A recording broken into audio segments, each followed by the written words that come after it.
إن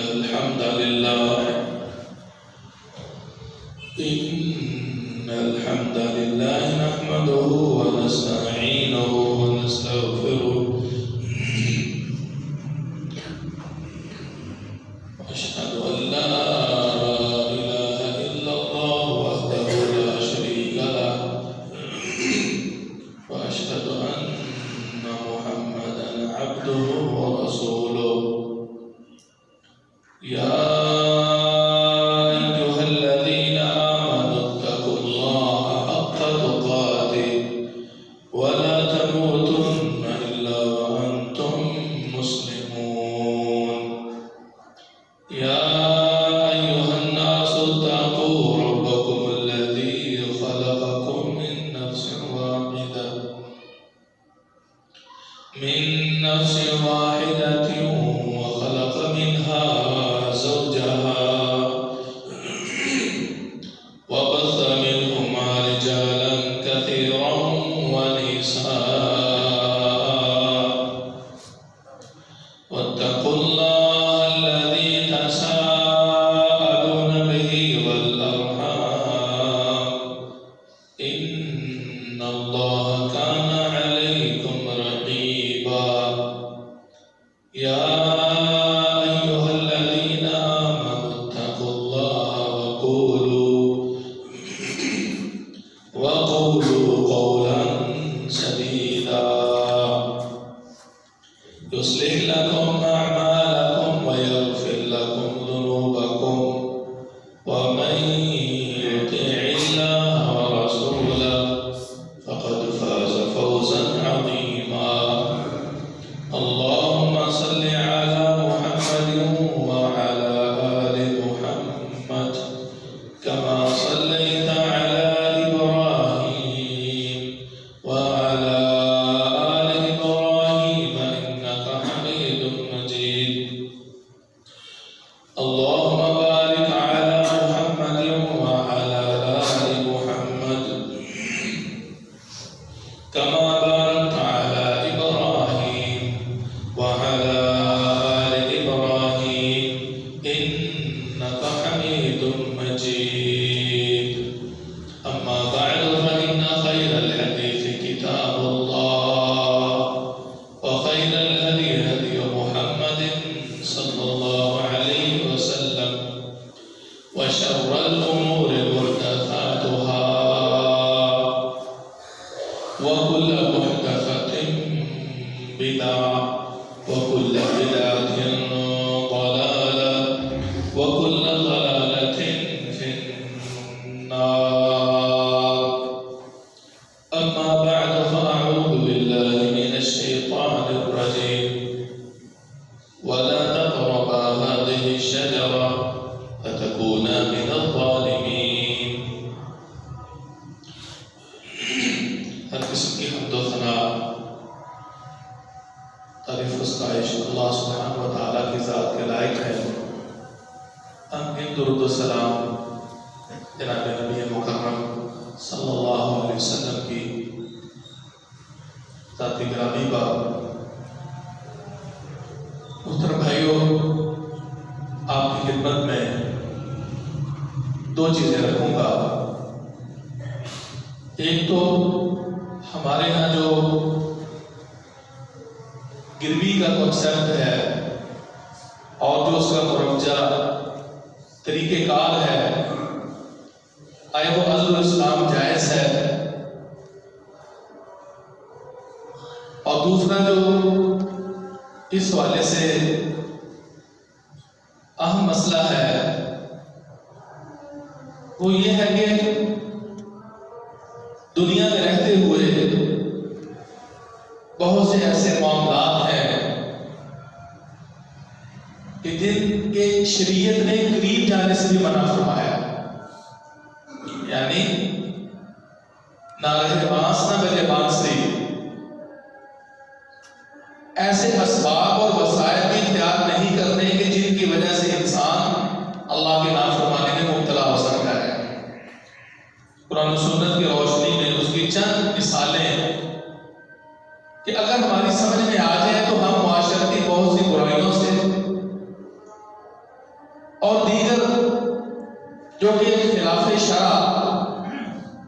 شعوری طور پر یا غیر شعوری طور پر ہم سے گناہ ہو جاتے ہیں ان سے محفوظ ہو سکتے ہیں۔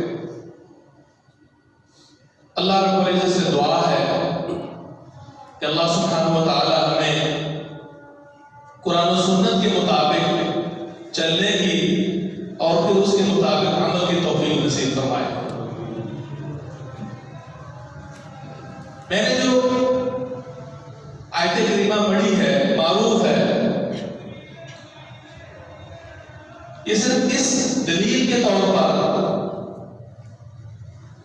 کہ آدم علیہ السلام کو اللہ رب العزت نے جب جنت میں بسایا، جنت میں ٹھہرایا اور کسی قسم کی کوئی روک ٹوک نہیں تھی، اور جنت کی زندگی، جنت کے لطف، جنت کے مزے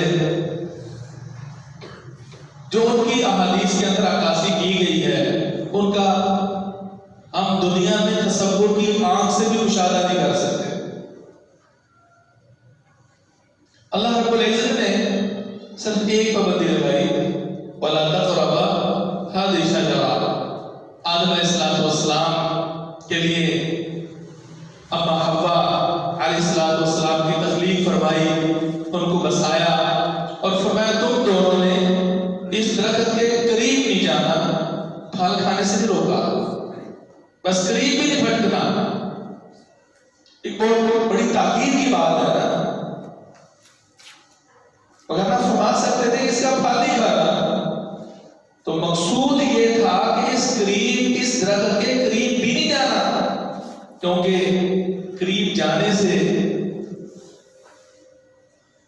جو نقصان ہوگا وہ یہ ہوگا کہ وہ اس درخت کا پھل کھا لیں گے۔ اس لیے وہ سبب اور وہ ذریعہ اور وہ نوبت میں جس کی وجہ سے انسان اللہ کی معصیت کر سکتا ہے، اس معاملے میں اور دیگر معاملات میں اللہ سبحانہ و تعالی نے پابندی عائد کر دی۔ اور یہ بڑا سنہری قاعدہ ہے، قرآن و سنت کا یہ جو اصول ہے یہ بہت ہی پیارا ہے، انتہائی اہم اصول ہے۔ اگر عملاً سد ذریعہ کے یا معاصی اور نافرمانیوں یا غلط معاملات کے قریب ہر وہ جانے والا وسیلہ اور ہر وہ چیز اور سبب کہ جو ہمیں اللہ کے راستے سے ہٹا سکتا ہے، ہم اس روڈ پہ نہ چلے، ہم اس طرف دیکھیں ہی نہ، تو انشاءاللہ بڑی حد تک ہم محفوظ رہ سکتے ہیں۔ آپ کی خدمت میں پہلے گروی کے جو احکام ہیں وہ رکھتا ہوں۔ رسول اللہ صلی اللہ علیہ وسلم کی جو حیات مبارکہ ہے اس میں ذاتی طور پر آپ نے گروی کا معاملہ کیا، جس کو گروہ رکھنا کہتے ہیں۔ عربی کے اندر اس معاملے کو رہن کہتے ہیں، اور اس کی مشروعیت قرآن و سنت سے ثابت ہے۔ اللہ رب العزت فرماتے ہیں کہ کنتم علی سفر ولم تجدوا کاتبا فرہان مقبوضا، اگر تم کہیں سفر پہ نکلے ہو اور وہ لکھنے والا تمہیں نہیں ملا تو پھر گروی چیزیں دے دی جائیں جو قبضے میں ہو۔ رہن کی جمع رہان، فرہان مقبوضا۔ عموماً تو انسان اپنے علاقے خطے میں جس سے لین دین کرتا ہے، معاملات ہوتے ہیں، ان کو جانتا ہوتا ہے، اور گروی کی عموماً ضرورت نہیں پڑتی، لیکن جہاں آشنائی نہیں ہے، آپس میں معرفت نہیں ہے، تو اعتبار کے لیے بطور ضمانت شریعت نے معاملے کو بہتر بنانے کے لیے، طرفین کی خیر خواہی کے لیے ایک جو اہم اور بنیادی ہمیں آپشن دیا ہے وہ گروی کا ہے۔ گروی کا جو شرعاً تصور ہے وہ صرف اتنا ہے کہ جس شخص سے قرض لیا گیا ہے وہ موڑ میں رہے، کہ میرا مال ضائع نہیں ہوگا، میرا مال ہڑپ نہیں ہوگا، اور یہ جو چیز بطور ضمانت دی گئی ہے، اگر انسان میرے ساتھ بددیانتی کا معاملہ کرے گا تو وہ قاعدے قانون اور معاشرتی طور پر اس کو سیل کر کے اپنی قیمت منہا کر سکتا ہے۔ امانت کا تصور ہے اس میں کردی کے اندر، ایک ضمانت کا تصور ہے۔ رسول اکرم صلی اللہ علیہ وآلہ وسلم سے یہ صحیح بخاری کے اندر معروف واقعہ ہے، اور یہ حدیث ملتی ہے کہ اللہ کے رسول صلی اللہ علیہ وسلم نے ایک یہودی سے یہ معاملہ کیا۔ ابو شاہ نام کا یہودی تھا، اور رسول اکرم صلی اللہ علیہ وآلہ وسلم کے پاس جو اشیاء خرد و نوش تھی وہ نہیں تھی۔ آپ علیہ السلام کے پاس غلہ نہیں تھا، تو آپ یہودی کے پاس گئے اور اسے کہا مجھے 30 سال جو دے دو۔ تو اس نے مطالبہ کیا کہ جس کی ضمانت 30 سال تقریباً 75 کلو گرام جو بنتے ہیں 2.5 کلو کے حساب سے، ایک من 35 کلو، اپنے اہل و عیال کے لیے، گھر کا سرکل چلانے کے لیے رسول اللہ صلی اللہ علیہ وسلم نے ادھار جو لیے۔ ضرورت نہیں تھی، کسی مسلمان سے بھی لے سکتے تھے۔ ذہن میں خیال آتا نا مدنی زندگی ہے، مدنی حالات ہے، لیکن سبحان اللہ ہمیں یہاں بھی سیرت کا ایک نمایاں پہلو ہمیں ملتا ہے، وہ یہ ہے کہ اپنے کسی صحابی سے لیتے، اپنے کسی رفیق سے لیتے، تو ہو سکتا ہے مربت میں اللہ کے رسول صلی اللہ علیہ وسلم کی محبت میں ویسے وہ دے دیتے، تو فتح عنایت فرما دیتا۔ تو اللہ کے رسول صلی اللہ علیہ وسلم یہ بھی نہیں چاہتے تھے کہ میری وجہ سے کسی کو اس درجہ بھی کسی قسم کی آزمائش کا سامنا کرنا پڑے۔ اور آپ کے جو معاملات ہیں اپنے ساتھیوں سے ہٹ کر کاروباری معاملات میں غیر مسلموں سے بھی ثابت ہے، تاکہ انسان خود کر اس سے معاملہ کرے، نہ خود معاملے کی وجہ سے مربت میں آ کر صحیح طور پر معاملہ نہ کر پائے، یا پھر وہ کسی عقیدت مندی کی وجہ سے لاس کا شکار نہ ہو جائے۔ بڑی حکمت ہے اس کے اندر۔ تو بلا جھجک اللہ کے رسول صلی اللہ علیہ وسلم نے اس یہودی سے معاملہ کیا۔ تو دوسرا یہ بھی مسئلہ ثابت ہوا کہ غیر مسلموں سے کاروبار، بزنس، اشیاء لینے دینے میں کوئی حرج نہیں ہے۔ وہ مشرک ہے، وہ کافر ہے، شرط یہ ہے کہ معاملہ صاف ستھرا ہو، پروڈکٹ جو ہے وہ حلال بھی ہو، شریک کار جو ہے وہ امانت دار ہو، جھوٹا فراڈیا نہ ہو۔ تو اللہ کے رسول صلی اللہ علیہ وسلم نے تو ایک مشرک کے ساتھ کیا، اور بعد میں آپ اسے یاد کرتے اور اس کی تعریف کیا کرتے تھے۔ اس قدر صاف ستھرے معاملے والا، ایسا کسی بھی غیر مسلم سے شرعی حدود کے اندر رہ کر بزنس، کاروبار اور شراکت کرنے میں کوئی حرج نہیں ہے۔ اللہ کے رسول صلی اللہ علیہ وسلم کی سیرت طیبہ سے ہمیں اس کا ثبوت ملتا ہے۔ اب آپ نے جب وہ 75 کلو گرام جو لیے تو اس کے بدلے میں اپنی زرہ گروی دے دی، اور پھر جو رسول اللہ صلی اللہ علیہ وسلم کا جو معاملہ تھا بعد میں مطلب وہ چھڑا لی گئی۔ اب احادیث کی روشنی میں دیکھیں تو دو چیزوں کا استثناء ملتا ہے کہ جس سے انسان فائدہ اٹھا سکتا ہے گروی معاملے میں۔ یہ صحیح بخاری کی حدیث ہے، رسول اکرم صلی اللہ علیہ وسلم فرماتے ہیں الدہر یرکب علیہ بنفقتہ ولبن الدر یشرب بنفقتہ،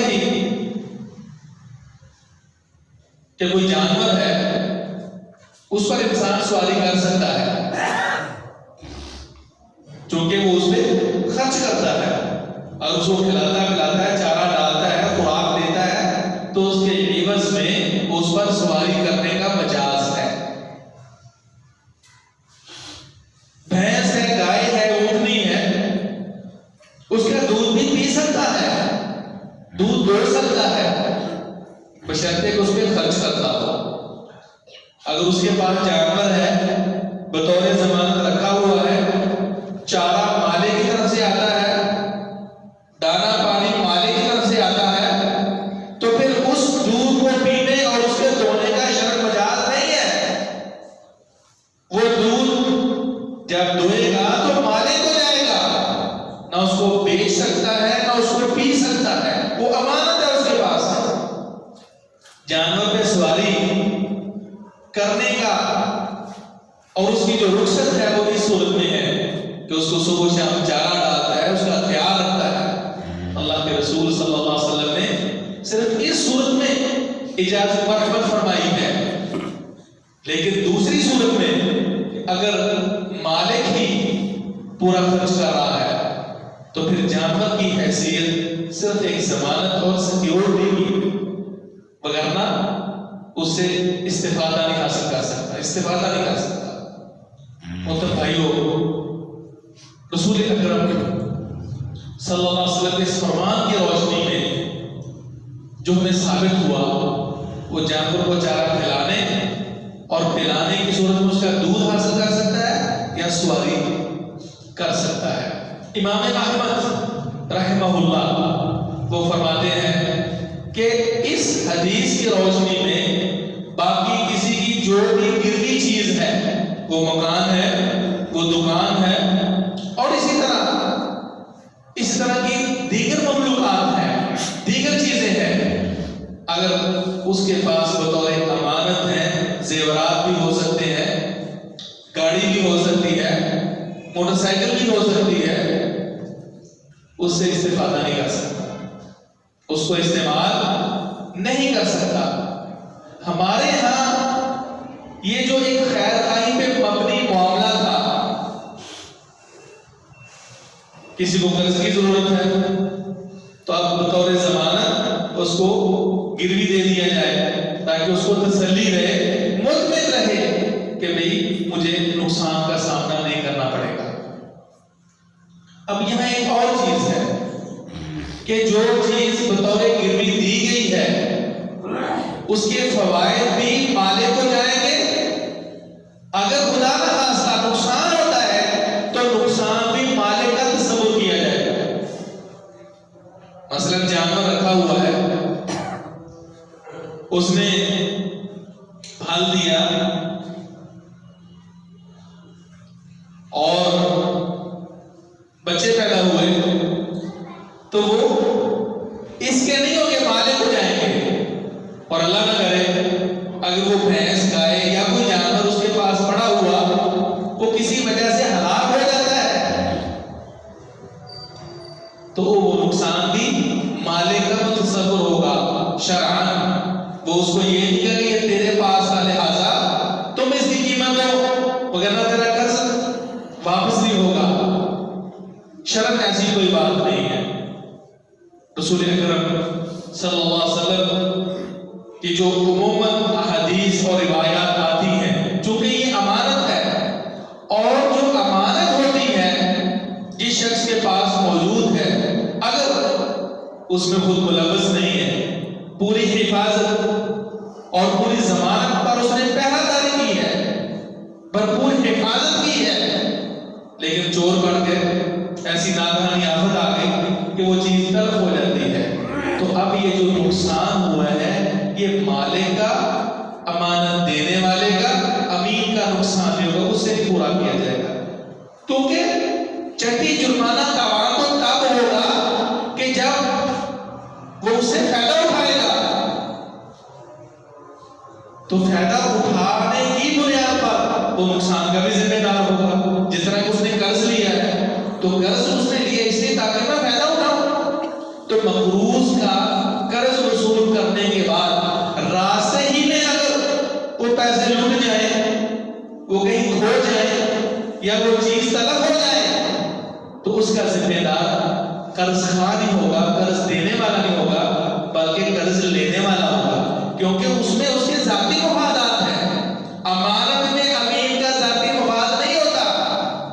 اسی بنیاد پر یہ بھی اپنے ذہن میں بات بٹھا لیجئے کہ اگر کسی بھائی کے پاس شرعاً امانت موجود ہے تو اس میں تصرف کا قطعاً مجاز نہیں ہوتا، الا کہ وہ اجازت لے لے کہ بھائی میں اس کو استعمال کر سکتا ہوں۔ اگر وہ استعمال کی اجازت دے دے تو فابہا، لیکن اگر اجازت نہیں ہے تو پھر یہ امانت میں خیانت تصور ہوگا، اور جو ہی جس موقع پر وہ انسان اس کا مطالبہ کرے تو شرع انسان پابند ہے اللہ سبحانہ وتعالیٰ کے حکم اور احادیث مبارکہ کی روشنی میں کہ امانت والوں کو جو حق والوں کو حق واپس لوٹا دی جائے۔ ادوا الامانات الی اہلہا، امانتیں امانت والوں کو پہنچ جانی چاہیے۔ اب رہا مسئلہ ہمارے یہاں جو مرجح طریقہ کار ہے،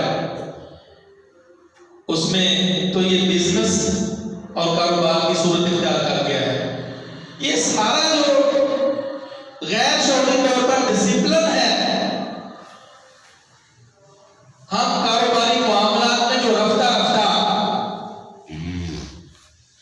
دوسروں کے مفادات کو ترک کر کے اپنے مفادات کو حاصل کرنے کے لیے کمر بستہ ہو گئے ہیں، یہ یہودیانہ ذہنیت ہے۔ یہ ان کا پھیلایا ہوا کنڈا اور پھیلایا ہوا جال ہے۔ آئے روز نئے نئے طریقے، اب حقیقت کیا تھی؟ ضمانت کی تھی، اور اب یہ کاروبار اور بزنس اور مفادات کی صورت اختیار کر گیا ہے۔ اب وہ اس کو مکان کی ضرورت ہوتی ہے تو وہ کہتا ہے سیکیورٹی کے طور پر کچھ پیسے لیتا ہے۔ ایک تو ہے نا کہ ریپیئرنگ کے لیے کوئی چیز ٹوٹ گئی ہے، بس اب بات ہوتا ہے کہ مالک کا نقصان ہوتا ہے تو اتنے تھوڑے بہت بطور امانت، تاکہ جاتے ہوئے اصل مالک کو نقصان نہ ہو، ٹوٹی ہوئی چیزوں کی مرمت ہو سکے۔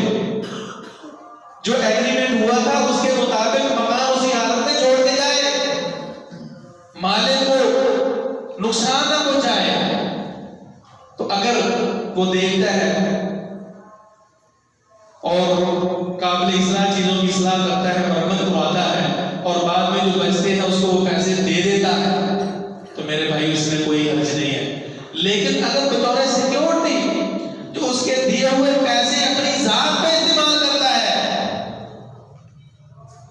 تو وہ اس کے حق میں حرام ہے، وہ پیسہ حلال نہیں ہے، جبکہ وہ کرایہ بھی دے رہا ہے۔ کہ اس چیز کی اس نے ابتدائی طور پر پیسے لیے ہیں، اگر تو اپنے نقصان کے خدشے کی بنیاد پہ لیے ہیں تو یہ امانت ہے۔ اس نقصان کو پورا کرے، اپنے گھر بار کو دے کے اور باقی پیسے لوٹا دے۔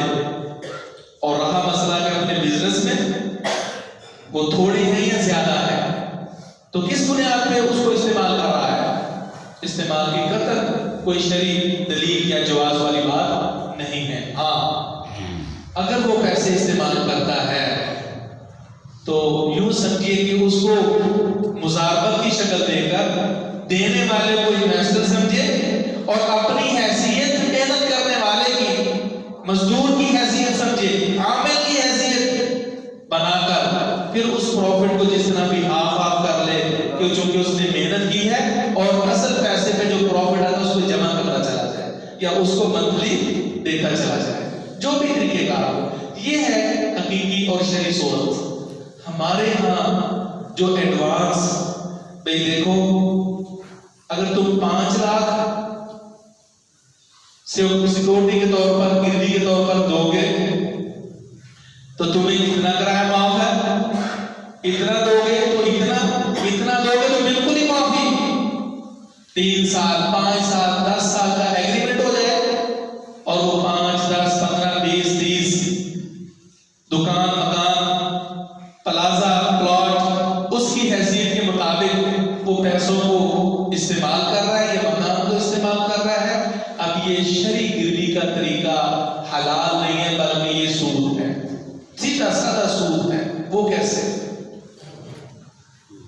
وہ اس طرح بنتا ہے کہ جو مکان ہے تو اس کی حیثیت تو کرایہ دار کی ہے، تو جو اس کی ایریا کے حساب سے، علاقے کے حساب سے اس مکان کا جو کرایہ بنتا ہے، جو اس کی حیثیت ہے، اس میں تھوڑی بہت کمی ہو جائے تو کوئی حرج نہیں ہے۔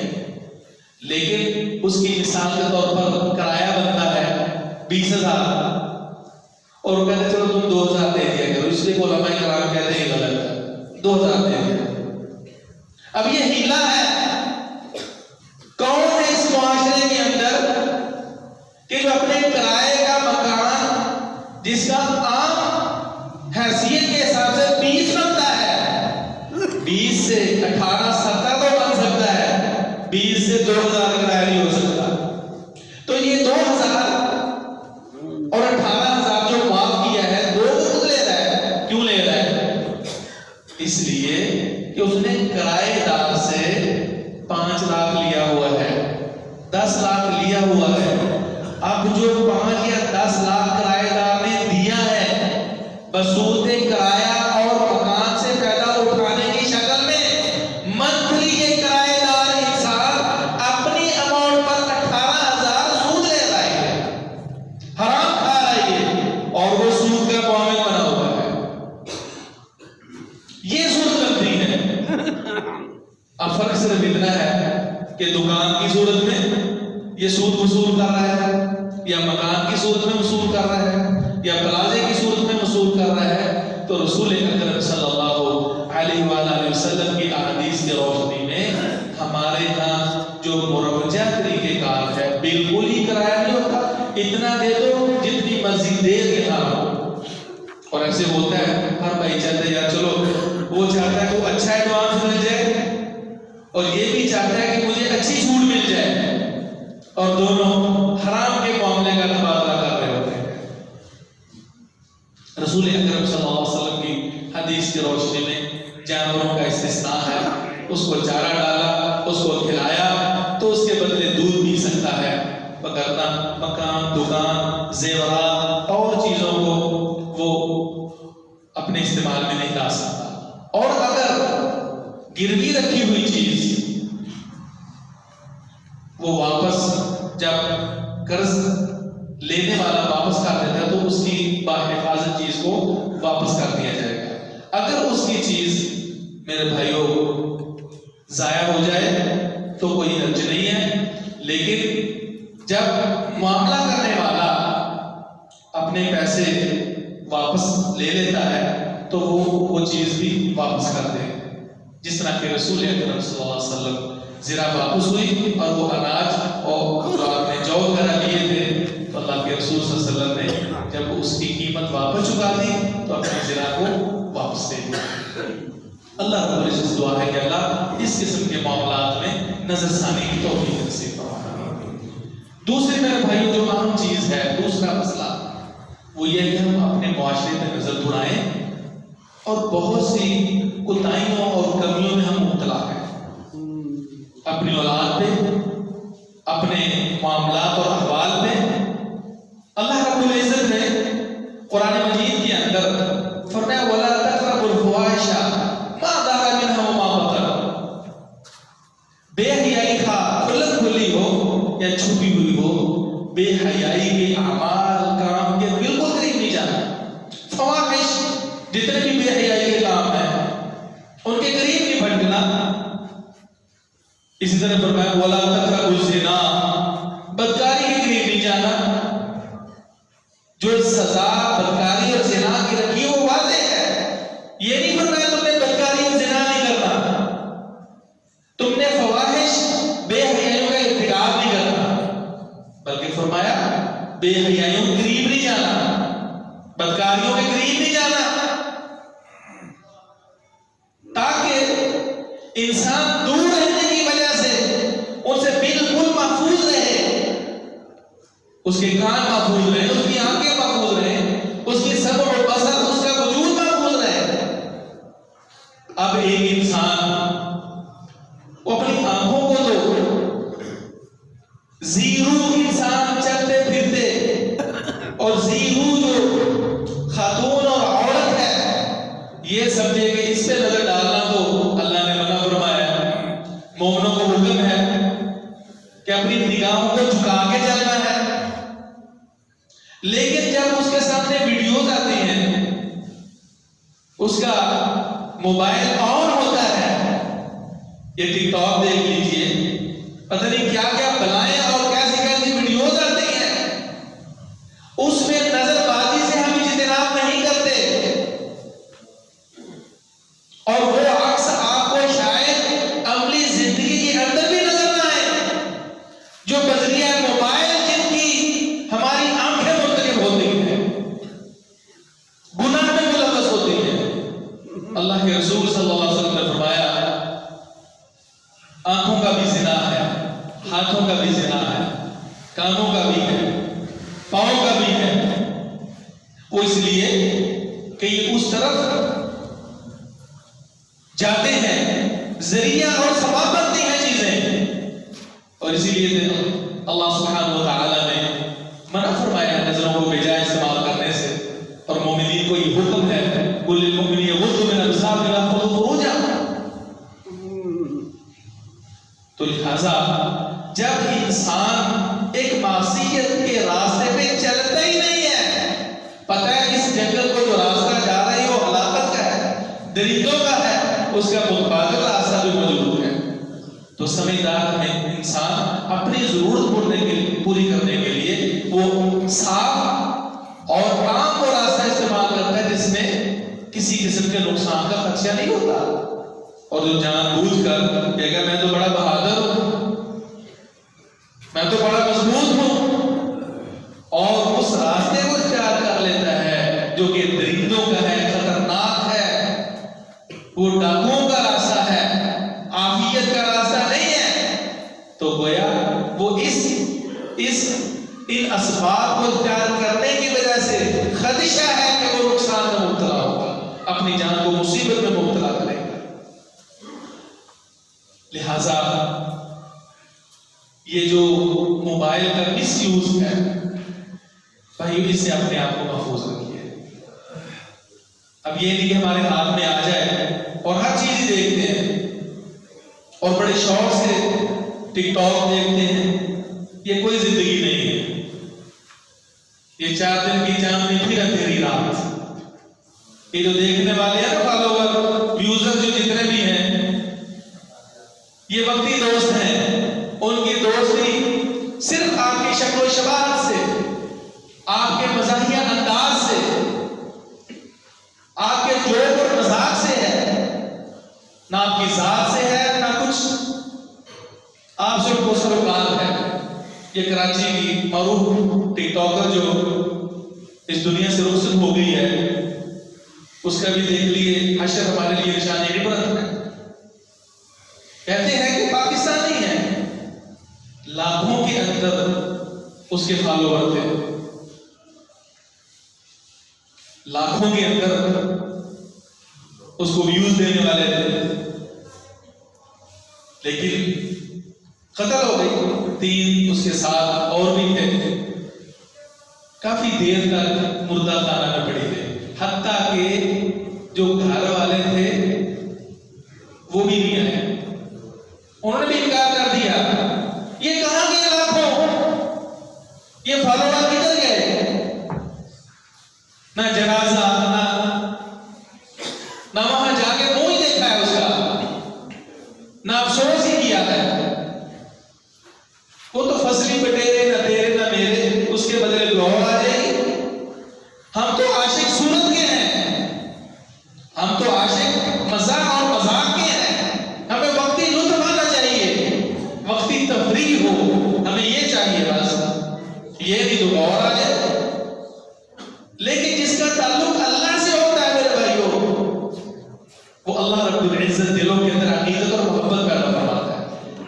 اس طرف تو والدین بھی منحرف ہو گئے کہ ہماری یہ بچی نہیں ہے، ہم نے تو کب سے چھوڑ دیا ہے، حالانکہ اس کا کافی دیر تک کھاتے رہے. اور دوسری طرف آپ دیکھیے عقیدت، دین کی محبت. حافظ شیخ الحدیث مولانا حافظ ثناء اللہ مدنی رحمہ اللہ، جماعت کے بہت بڑے عالم دین، فقیہ، ماشاءاللہ صاحب علم، وہ بیوی دونوں میں فوت ہوئے، اور لوگ منہ کر کے کہہ رہے تھے جی صرف 2 گھنٹے انتظار کر لیں، ہزاروں میں جنازہ، ہزاروں میں شکیلدان پہنچے ہیں، اور جن کو ان سے شرف تلمذ حاصل نہیں تھا انہوں نے والہانہ عقیدت کا اظہار کیا ہے۔ اور یہ وجہ کیا ہے؟ وجہ یہ ہے کہ جو اللہ سے محبت کرتا ہے، جس کو اللہ اور اس کے رسول سے محبت ہو جاتی ہے، اللہ رب العزت بھی اس کی محبت لوگوں کے دلوں میں ڈالتا ہے۔ دیکھا نہیں ہوتا لیکن اس کے اعمال، اس کا کردار اور اس کی جو صالحیت اللہیت ہوتی ہے، اس وجہ سے لوگ عقیدت مندانہ طریقے سے، والہانہ طریقے سے اس کا دیدار، اس کو ثواب سمجھتے ہیں، اس سے ملنا اپنے لیے سعادت سمجھتے ہیں، اس کا جنازہ پڑھنا اپنا فریضہ سمجھتے ہیں۔ ہمارے سامنے سے پہلے بھی ایک مثال موجود ہے نا، وہ جنید جمشید صاحب کی، گلوکار تھے، گانے بجانے والے تھے، لیکن شاید شہرت تو تھی لیکن لوگوں کی عقیدت اور محبت اور جو پیار میں بعد میں دینداری کی وجہ سے ملا ہے، لاکھوں میں جنازہ تھا کراچی میں، کہاں کہاں سے لوگ نہیں پہنچے، اس لیے کہ اللہ رب العزت دل میں محبت پیدا کر دیتا ہے۔ حدیث میں آتا ہے نا، ان اللہ اذا احب عبدا نادى جبریل، جب اللہ کسی بندے سے محبت کرتا ہے نا، اللہ رب العزت محبت فرماتے ہیں تو جبریل علیہ السلام کو بلاتے ہیں، ادھر آؤ، انی احب فلانا، وہ فلاں میں فلاں ہے، فلاں شخص، فلاں کا بیٹا، مجھے اس سے پیار ہے، مجھے اس سے محبت ہے، جبریل فاحبہ، تم بھی اس سے محبت کرو۔ جبریل علیہ السلام بھی اس شخص سے محبت کرنا شروع کر دیتے ہیں، اور پھر جبریل علیہ السلام آسمانوں کے اندر اعلان فرماتے ہیں، یا اہل السماء ان اللہ یحب فلانا فاحبوا، فلاں شخص سے اللہ محبت کرتا ہے، تم بھی محبت کرو۔ یہ جب دنیا کے لوگ نہیں جانتے تو نہ سے آسمانوں کے اندر تیرا چرچا ہے، رب کائنات تجھ سے محبت کرتا ہے تیرے دین اور تیری صالحیت کی وجہ سے، تو سب آسمان والے، وما یعلم جنود ربک الا هو، پتہ نہیں کتنے فرشتے ہیں، تجھ سے محبت کرنے والے کتنے ہیں۔ رسول اللہ صلی اللہ علیہ وسلم کی حدیث آتی ہے نا، اے بیت اللہ کے اوپر، کہتے ہیں اے بیت اللہ کے اوپر، فرشتوں کا بھی بیت اللہ ہے، کعبہ ہے، اللہ کے رسول فرماتے ہیں کہ اس قدر ان کی تعداد ہے، جب سے اللہ سبحانہ و تعالیٰ نے وہ گھر بنایا ہے جو فرشتوں کا قبلہ ہے، 70,000 فرشتے روزانہ طواف کے لیے داخل ہوتے ہیں، طواف کرنے کے بعد جب نکل جاتے ہیں دوسرے 70,000 داخل ہوتے ہیں، جو ایک دفعہ جاتے ہیں دوسری دفعہ وہ فرشتوں کی کبھی باری نہیں آتی، ان فرشتوں سے مخاطب ہو گئے۔ جبریل علیہ السلام فرماتے ہیں فاحبوا، اس سے محبت کرو، اللہ جس سے محبت کرتا ہے، تو اللہ ہمیں ان برگزیدہ لوگوں میں شمار فرمائے جن سے رب کائنات محبت فرماتا ہے۔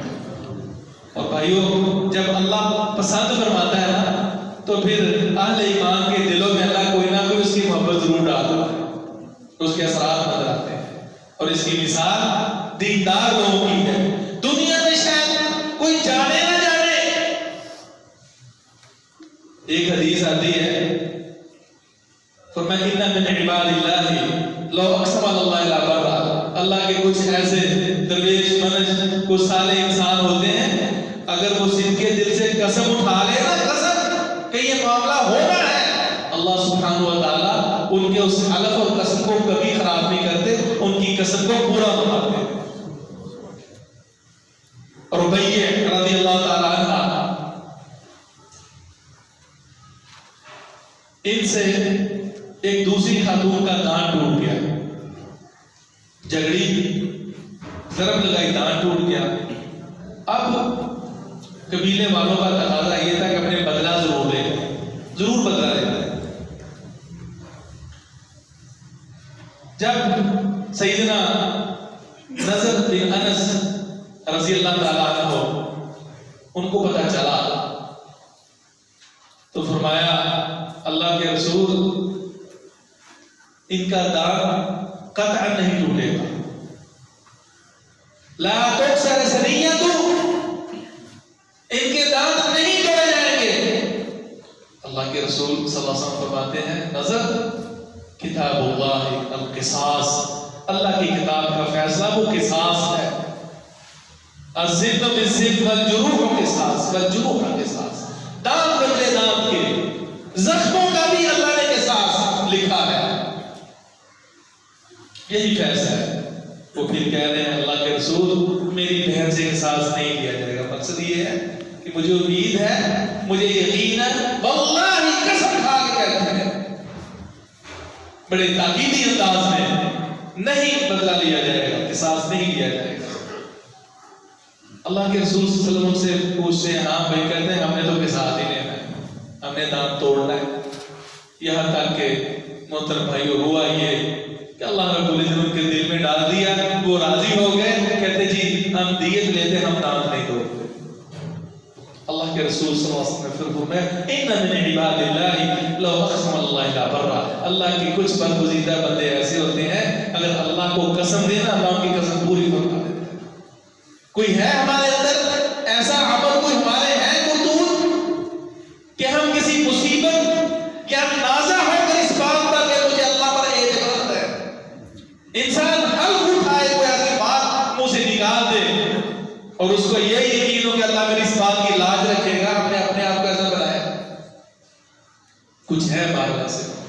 تو جب اللہ سے تعلق جڑتا ہے نا تو پھر پتہ نہیں کہاں کہاں سے فوت انسان مشرق میں ہوتا ہے لیکن مغرب والا رشتہ ایمانی کی وجہ سے آنسو بہا رہا ہوتا ہے۔ اور ایسے بڑے بڑے سال گزرے ہیں تو ان کے عزیزوں اقارب اور ان کے بیٹے وہ دکھ کا اظہار کرتے ہیں کہ ساری عمر وعدے گرامی میں فلم تصریح کے اندر اپنے رفقا کے اندر بڑی بہترین زندگی گزاری ہے لیکن آج کوئی جنازے پہ نہیں پہنچا۔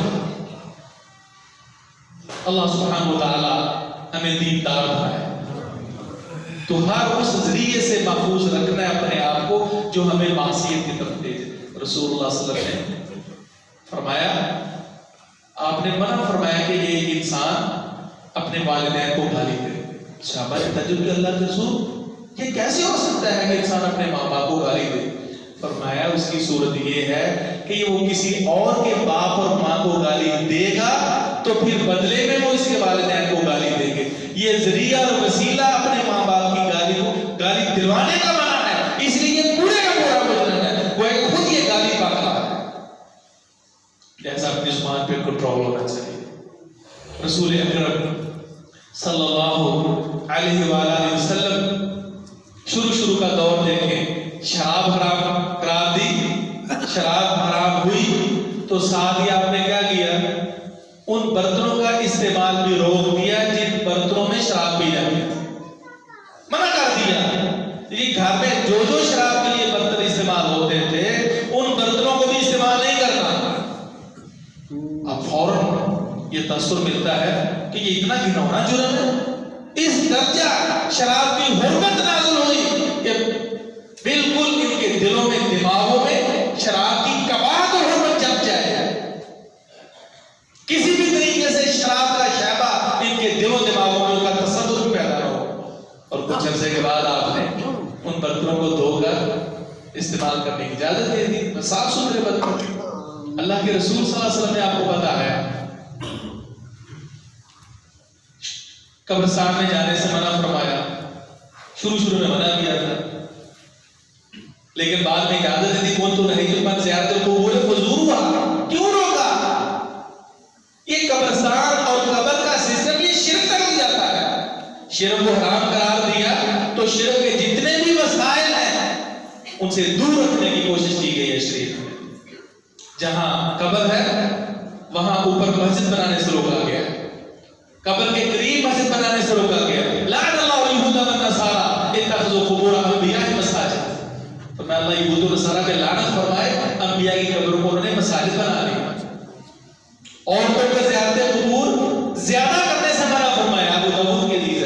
لعن رسول صلی اللہ علیہ وسلم زوارات القبور، جو زیادہ ہی قبرستان میں آتی جاتی ہوں ایسی عورتوں پہ لعنت فرمائی اللہ کے رسول نے، منع فرمایا۔ کیوں؟ شرک کا ڈر ہے، عقیدے کی بڑی کمزور ہوتی ہے۔ اسی طرح اللہ سبحانہ و تعالیٰ فرمایا وَلَا تَسُبُّوا الَّذِينَ يَدْعُونَ مِن دُونِ اللَّهِ فَيَسُبُّوا الْعَدْوَ بِغَيْرِ عِلْمٍ، جو آلہہ باطلہ ہے نا، غیر مسلموں کے جو باطل جن کو وہ پوجتے ہیں، جن کو وہ پکارتے ہیں، ان کو مت برا کہو۔ اب تم ان کے معبودان باطلہ کو برا کہو گے، فَيَسُبُّوا الْعَدْوَ بِغَيْرِ عِلْمٍ، تو وہ لا علمی کی وجہ سے تمہارے سچے رب کو برا کریں گے۔ یہ جو دلائل ہیں ان کا مقصد کیا ہے؟ ان کا مقصد یہ ہے ہر وہ ذریعہ جو ہمیں گناہ کی طرف لے جائے اس سے محفوظ ہو جائیے۔ بچے کے ہاتھ میں موبائل مت دیں، خود بھی یہ جو ٹک ٹاک والا چکر ہے نا اس سے محفوظ رکھیے۔ بہانے بہانے سے انسان کہتا ہے کیا علمی نقطہ اور کیا اس کا فائدہ ہے، یہ بار بار شکل و صورت اور عجیب و غریب قسم کی مختلف پوز اور مختلف سینز کے اندر وہ عورتیں اور لڑکیاں دیکھنے کو ملتی ہیں۔ گناہ ہو گیا نا، اور پھر اس کا نقصان کیا ہوگا؟ اس کا نقصان یہ ہوگا مینٹلی طور پر، انٹرنلی طور پر انسان کے جو تصورات ہیں وہ باقی ہو جائیں گے، اس کے جو خیالات ہیں پراگندہ ہو جائیں گے، اس کا جو حیا ہے رفتہ رفتہ رخصت ہو جائے گا۔ بہت سی اس کو وہ معلومات مل جائیں گی جن کا وہ موقع نہیں تھا، بہت سا نالج جس کی اب ضرورت نہیں تھی وقت سے پہلے اس کو مل جائے گا، وہ وقت سے پہلے ہی بالغ ہو جائے گا۔ یہ چیزیں اس کو معصیت کی طرف ابھاریں گی۔ اور آج بہت سے ایسے کیسز ہیں محترم سامعین جو معاشرتی طور پر جن کا ہمیں فیس ہم دیکھ رہے ہیں، وہ اسی بے راہ روی کا نتیجہ ہے۔ بچی راضی نہیں ہو رہی، شادی کے لیے فلاں جگہ بات کی ہے، وہ لڑکا راضی نہیں ہو رہا، وہ پہلے جب چیٹنگ شروع ہو گئی ہے، معاملات خراب ہونا شروع ہو گئے، تو پھر یہ وہ مبادیات ہوتی ہیں جو ایک بے اعتدالی اور بغاوت کا سبب بنتے ہیں۔ شروع ہی میں نظر رکھیں، بات تو ایسے بھی الحمدللہ خوش نصیب ہے، وہ بیٹا بتاتا ہے کہ ہمارے ٹیچر ہیں تو کہتے ہیں جا کے موبائل نہیں پڑھا رہے ہیں، وہ موبائل کہتے ہیں یونیورسٹی میں آ کے ملا ہے۔ تو پہلے اینڈرائڈ موبائل بچوں کے ہاتھ میں دے دیا جائے جہاں فزیکلی اور اعصابی نقصان وہاں اخلاقیات بھی برباد، اس لیے خدا را اس پہ توجہ دیں، بچے کی ایکٹیویٹیز دیکھیں، جو ابتدائی طور پر وہ راستے اور ذرائع جو بچوں کو بے راہ کرنے والے ہیں ان سے ان کو روک لیجئے۔ آج آپ کی تھوڑی سی سختی کل آپ کو ایک سعادت مند انسان بنا سکتی ہے، بچے کو مطیع و فرما بردار بنا سکتی ہے۔ اور یہی وجہ ہے کہ برائی سے روکنے کے لیے، برائی کا راستہ بند کرنے کے لیے شریعت نے اور بہت سی رہنمائیاں دی ہیں کہ جن میں بے اعتدالی کی وجہ سے آج ہمارا معاشرہ انتہائی قبیح معاملات میں مبتلا ہو گیا ہے، جس کے نتائج بڑے بھیانک ہیں۔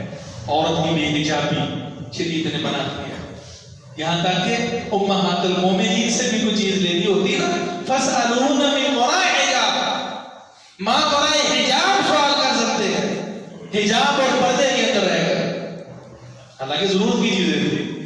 عورت کی خلوت روکی ہے، اختلاط روکا ہے۔ ابو داؤد کی حدیث ہے نا، اللہ کے رسول صلی اللہ علیہ وسلم نے دیکھا کہ مرد عورتیں جا رہے ہیں اور رش پڑا ہوا ہے،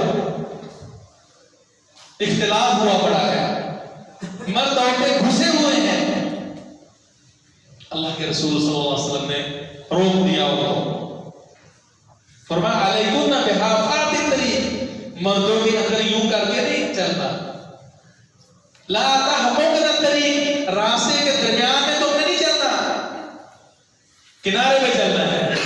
اور جب صحابیات چلتی تو حدیث میں آتا ہے یوں دیوار کے ساتھ چمٹ کے، کبھی دوپٹہ اور کپڑا اٹکنے کا بھی خدشہ ہوتا تھا، یوں دیواروں کے ساتھ رگڑ کے چلتی تھی۔ یہ تھا اللہ کے رسول صلی اللہ علیہ وسلم کا فرمان. آج جو کو ایجوکیشن سسٹم ہے اس کے کوئی تھوڑے نقصانات ہیں, کوئی تھوڑی خرابیاں ہیں. اس کا اندازہ یونیورسٹی لائف سے ہو سکتا ہے, کالج جا کر مشاہدے سے ہو سکتا ہے.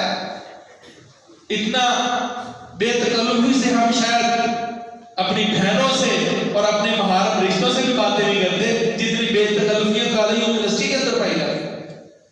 یہاں سے معاملات بگڑتے ہیں. تو انتہا درجے کی احتیاط کی ضرورت ہے میرے بھائیوں. صرف چہرے پہ حجاب اور پردہ کر لینے سے یہ نہ سمجھے کہ عصمت محفوظ ہو جاتی ہے, عزت محفوظ ہو جاتی ہے. عزت کی حفاظت پر پہرا دیجیے. آغاز ہی سے اپنے بچوں اور اپنی بچیوں پہ نظر رکھیے. ہوتا تو یہ ہے کہ بڑے بڑے مطلب بعض اداروں میں اب رات کو جہاں کہیں پابندی بھی لگی تو کیا ہے, ایسے جیسے کہ اندھیرے میں جگرو ٹمٹماتے ہیں, رضائیوں اور کمروں کے اندر موبائل چل رہے ہیں. تو یہ انتہائی خطرناک معاملہ ہے. اللہ رب العزت سے دعا ہے کہ ہم اس چیز کو سمجھ جائیں. جو ہی دیکھے کہ معاملہ خراب ہو رہا ہے ان وسائل کو بند کر دیجئے, ان راستوں کو مسدود کر دیجئے جس کی وجہ سے یہ خدشہ لاحق ہو سکتا ہے کہ کوئی نہ کوئی پرابلم کھڑی ہو سکتی ہے, نقصان ہو سکتا ہے. انشاءاللہ اس سے دین بھی محفوظ, دنیا بھی محفوظ. اللہ عمل کی توفیق نصیب فرمائے. سبحان ربک رب العزت عما یصفون وسلام علی المرسلین. إن الحمد لله نحمده ونستعينه ونستغفره ونعوذ بالله من شرور أنفسنا ومن سيئات أعمالنا. من يهده الله فلا مضل له ومن يضلله فلا هادي له. وأشهد أن لا إله إلا الله وحده لا شريك له وأشهد أن محمدا عبده ورسوله. أما بعد. اب ہم اپنے معاملات کی طرف دیکھیے. یعنی عموماً اوورحال جو سٹائل چل رہے ہیں لباس کے, ظاہری وضاحت کے, یہ اسلامی ہے. یعنی اب تو یہ عنقاء کی حیثیت بنی جا رہی ہے کہ دین صرف نام کا رہ گیا. اچھے خاصے نمازی, پرہیزگار دینی گھرانوں میں یہ پرابلم پیدا ہو گئی ہے کہ ہمارا بھی اپنے اولاد میں کنٹرول نہیں ہوگا. کیا ہم نے کبھی یہ چیز دیکھی ہے کہ یہ جو ابتدائی مسائل ہیں, چھوٹی بچی کے لباس سے دیکھ لیجئے, چھوٹے بچے کے لباس سے آپ جو وہ نشوونما پاتی اور بڑھتی ہے, ہم نے کبھی اس طرف توجہ ہی نہیں کی کہ ہم شروع سے یہ کیوں نہیں خیال رکھتے. لیکن ایک وہ وقت آ جاتا ہے کہ وہ لباس نہیں پہننا چاہیے, وہ معاملات نہیں کرنے چاہیے, لیکن پھر ہمارے اختیار سے بات نکل جائے. جی بچی ضد کرتی ہے, جی بچہ ضد کرتا ہے, یہاں تک کہ اس کی ضد پھر بہت آگے لے جاتی ہے. اور یہاں تک کہ وہی جو عادت پینٹ شرٹ کی ہوتی ہے وہ پھر کالج اور یونیورسٹی تک چلتی ہے. اور وہ جو سلسلہ ہوتا ہے لباس کا, وضاحت کا, بے حجابی کا, اختلاط کا, جس کو ہم اپنے الفاظ میں بے شرمی کہہ سکتے ہیں, جس کو عموماً بڑی ماڈرن ہے, بڑے یعنی ملنسار ہیں. اب وہ ملنساری محارم کے ساتھ بے تکلفی, وہ حقیقت میں بے حیائی ہوتی ہے. وہ بے تکلفی نہیں ہے, وہ مربت نہیں ہے, وہ حقیقت میں اپنے آپ کو ایک گہرے کھڈے میں گرانے والی بات ہے. اللہ ہمیں ان چیزوں کو سمجھنے کی توفیق عطا فرمائے. ربنا آتنا فی الدنیا حسنہ وفی الآخرۃ حسنہ وقنا عذاب النار. اللهم اشف مرضانا ومرضى المسلمين يا قاضي الحاجات اقض حاجاتنا وحاجات المسلمين. اللهم احسن عاقبتنا في الامور كلها واجرنا من خزي الدنيا وعذاب الاخره. سبحان ربك رب العزه عما يصفون وسلام على المرسلين والحمد